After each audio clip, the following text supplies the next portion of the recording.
The life cycle of a customer sale might start off with a quote to pre-authorize the transaction or confirm item pricing.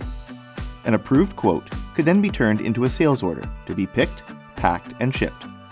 Finally, an invoice would be created for the customer to attach payment either immediately or later on through accounts receivable if payment terms have been granted. When a customer or prospect wants to buy something, this might be immediately entered as a new sales order. Or there might be a requirement to negotiate pricing or other consideration where you don't want to commit inventory until the sale is finalized. For potential sales orders, you can first create a new quote to log the information, using the quote order type. Within the quote, you would first select the customer or prospect code, which could be done either by typing in the code if it is known, or browsing or searching for the customer record.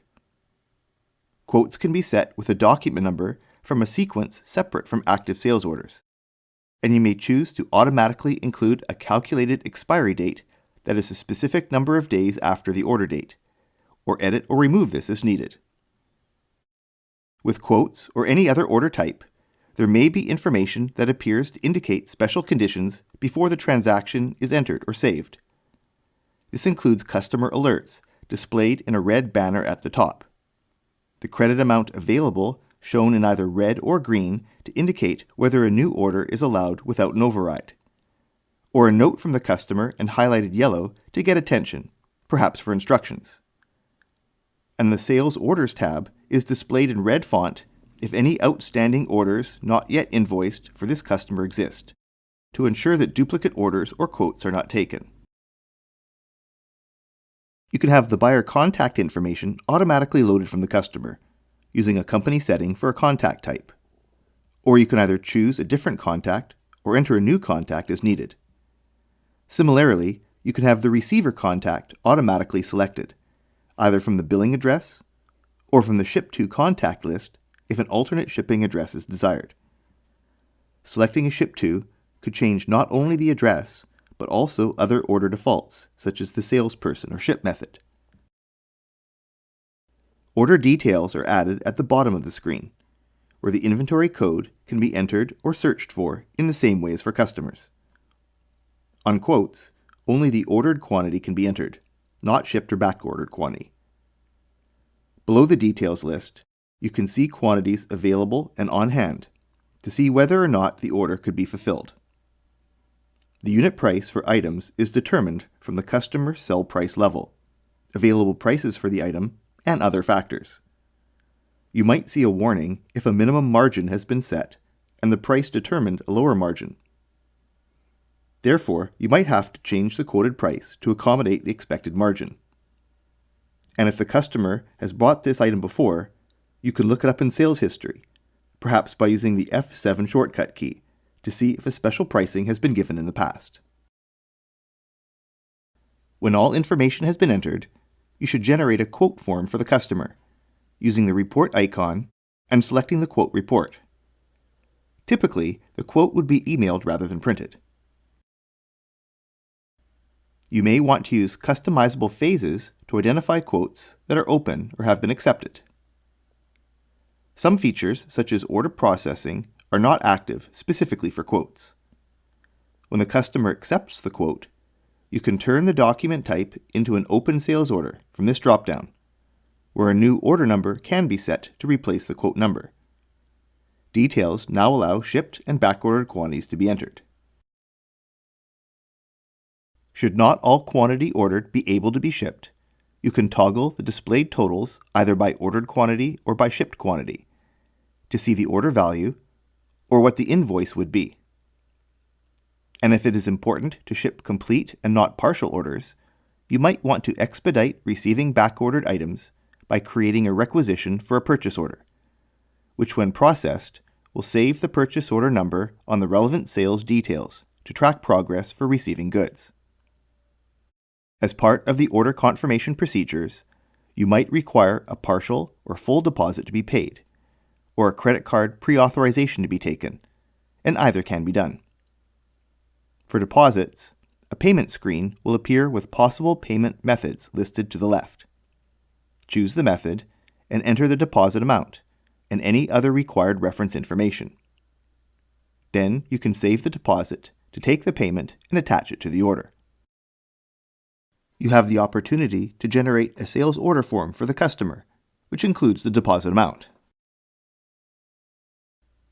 For credit authorizations, you require the company data to be integrated with a credit card processor, and credit card payment methods that use this. Select the credit card type, and either enter or select the customer's credit card information and authorization amount. Proceeding will allow the processor to verify that payment for this amount is currently allowed.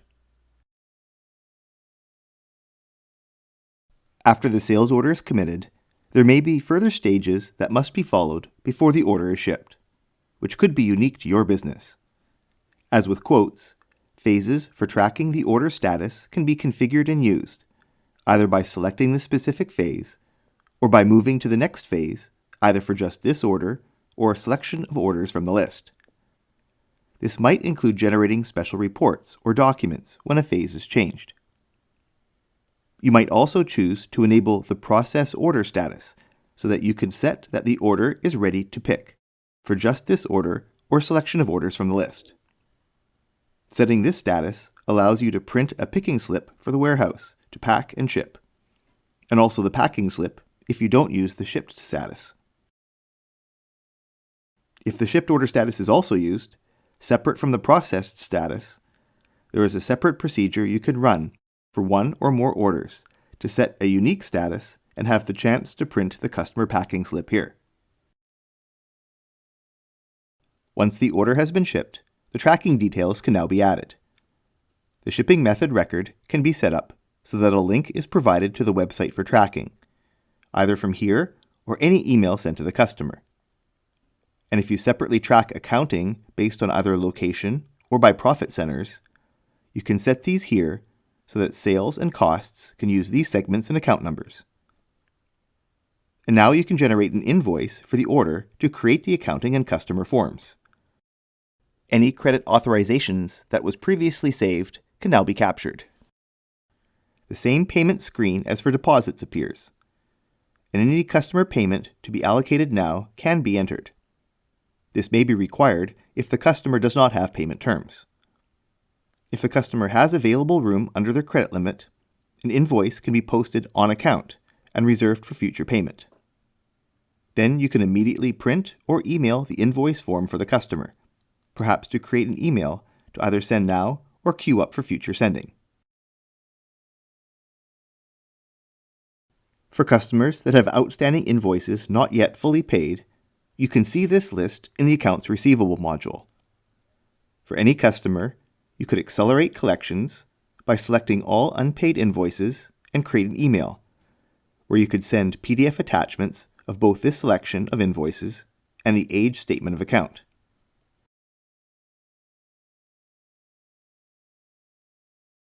When the customer remits payment, it is a simple task to select the invoices from the list being paid. Then use the payment process to indicate the payment method, whether a receipt will be created, and if the applied amounts or discounts require editing. Posting will generate the accounting transaction and the payment receipt if selected.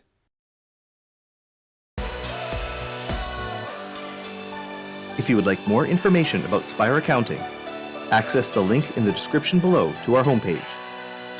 Read the online manual help for additional assistance.